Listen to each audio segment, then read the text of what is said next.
अस्सलाम वालेकुम। आज हम बात करने जा रहे हैं how to arrange fractions in ascending और डिसेंडिंग ऑर्डर, या फिर कौन सी फ्रैक्शन छोटी है और कौन सी फ्रैक्शन बड़ी है। So let's make it super easy and simple. हमारे पास बेसिकली 3 तरह की फ्रैक्शंस होती हैं, like fractions, unlike fraction. Unlike fraction में ही प्रॉपर और इम्प्रॉपर फ्रैक्शंस आ जाती हैं, और फिर होती है मिक्स्ड फ्रैक्शन। सबसे पहले बात करते हैं लाइक फ्रैक्शंस के बारे में। लाइक फ्रैक्शंस ऐसी फ्रैक्शंस होती हैं जिनके डिनोमिनेटर की वैल्यूज सेम होती हैं। ठीक है, अब ये देखें यहाँ पे डिनोमिनेटर क्या है, 7 है, सेम है। ऐसी फ्रैक्शंस को तो अरेंज करना बहुत इजी होता है। आप सिंपली न्यूमिनेटर्स को देख के आइडिया कर सकते हैं कि कौन सी फ्रैक्शन बड़ी है और कौन सी फ्रैक्शन छोटी है। देखिए न्यूमिनेटर में अगर आप देखें तो 2 सबसे छोटा है, फिर 3 और फिर 5। इट मीन्स अगर हमने इसे असेंडिंग ऑर्डर में अरेंज करना है, असेंडिंग ऑर्डर क्या होता है, छोटे से बड़ा। ठीक है, तो फिर सबसे पहले कौन सी फ्रैक्शन आएगी जिसका न्यूमिनेटर छोटा है। सो 2/7 आएगा सबसे पहले, देन 3 है तो 3/7 आ जाएगा, देन 5 तो 5/7। इसी तरह से डिसेंडिंग ऑर्डर क्या होता है, बड़े से छोटे की तरफ। तो सबसे बड़ी फ्रैक्शन क्या है, 5/7, देन 3/7 एंड नाउ 2/7। तो लाइक फ्रैक्शंस को अरेंज करना तो सिंपल होता है, लेकिन मुश्किल तब होती है जब आपके पास अनलाइक फ्रैक्शंस हो, जब डिनोमिनेटर में वैल्यू सेम ना हो। तो फिर आप फ्रैक्शंस को सिंपली देख के आइडिया नहीं कर सकते कि कौन सी फ्रैक्शन बड़ी है और कौन सी फ्रैक्शन छोटी है। तो उसके लिए हम क्या करते हैं, तो फिर हमने करना है इन तमाम फ्रैक्शंस के डिनोमिनेटर को सेम। और डिनोमिनेटर को सेम करने के लिए हमने क्या करना है, हमने जो डिनोमिनेटर में वैल्यूज हैं उनका एलसीएम ले लेना है। ठीक है, एलसीएम कैसे लेते हैं, एलसीएम लेने के लिए हम डिनोमिनेटर में तीनों वैल्यूज को एक साथ लिख लेंगे। ये हम ले रहे हैं एलसीएम बाय डिवीजन मेथड। सबसे स्मॉल वैल्यू पे सबसे पहले डिवाइड करेंगे, सो 2 1 2, 3 2 पे डिवाइड नहीं होता, 3 वैसे लिख लेंगे, 2 2 4। अभी भी 2 2 पे डिवाइड हो जाता है, सो 2 1 2।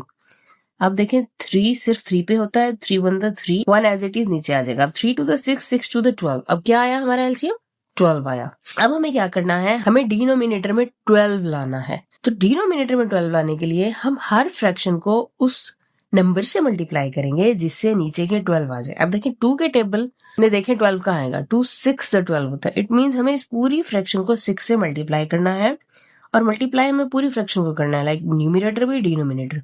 तो 6 1 6, 6 2 12, सिंपल। इस फ्रैक्शन को अगर हम देखें 3 है, 3 को अगर हम 4 से मल्टीप्लाई करते हैं तो 12 आता है। तो हम इस पूरी फ्रैक्शन को मल्टीप्लाई करेंगे 4 से, सो 4 2 8, 4 3 12। अब ये 4 है, इसको 3 से मल्टीप्लाई करेंगे तो 12 आएगा। तो पूरी फ्रैक्शन को 3 से मल्टीप्लाई कर देंगे, 3 3 9, 3 4 12। अब डिनोमिनेटर सेम हो गए।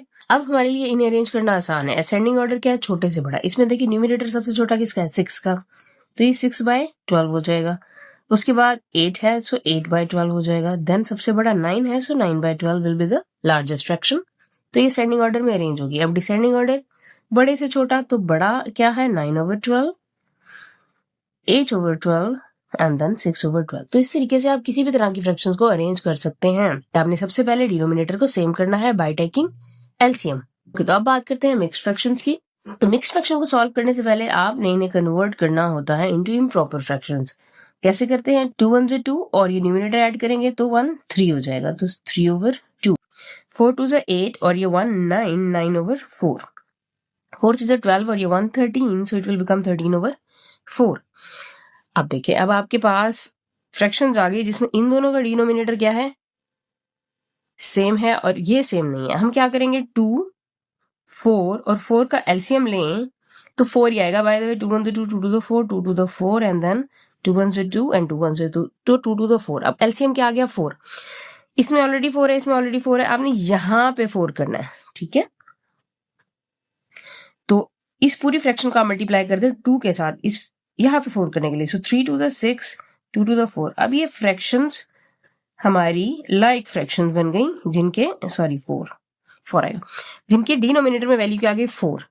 अब आप बताएं इसमें से कौन सी वैल्यू बड़ी है और कौन सी वैल्यू छोटी है।